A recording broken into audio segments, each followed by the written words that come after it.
Hi friends, நீங்கள் எல்லாம் பார்த்துட்ருக்கிறது இப்போ நான் செஞ்சிட்ருக்கிற வேலை என்னென்னா வால் கட்டிங் போட்டிருக்கிறேன், சிப்பிங் பண்ணிகிட்ருக்கிறேன். இது வந்து வால் டிசைனிங் லைட்டுக்காக சிப்பிங் பண்ணிகிட்ருக்கிறேன். இது பார்த்திங்கனாக்கா சர்வரில் மேலே வேலை செஞ்சிட்ருக்கிறேன். இது வந்து டூப்ளெக்ஸ் வீடு, கீழே இருந்து 20 அடிக்கு மோல்டு இருக்குது டூப்ளெக்ஸில். அதனால் 2 பக்கம் வாலில் வந்துட்டு நான் டிசைன் லைட்டிங் போட்டுட்ருக்கிறேன்.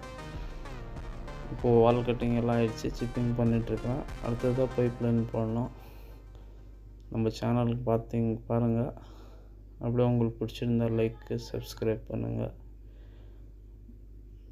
ஃப்ரெண்ட்ஸ், எனக்கு நீங்கள் எல்லாம் எவ்வளோ சப்போர்ட் பண்ணுறீங்க அவ்வளோலாம் நெக்ஸ்ட் வீடியோ நான் போடுறேன். உங்களுக்கு இந்த இதில் எதனா டவுட் இருந்தால் கமெண்ட்ஸில் சொல்லுங்கள். நெக்ஸ்ட் வீடியோ போடுறதுக்கு என்ன உங்களுக்கு வேணும் அதை என்கிட்ட சொல்லுங்கள். நெக்ஸ்ட் வீடியோ அதே மாதிரி பண்ணிக்கலாம்.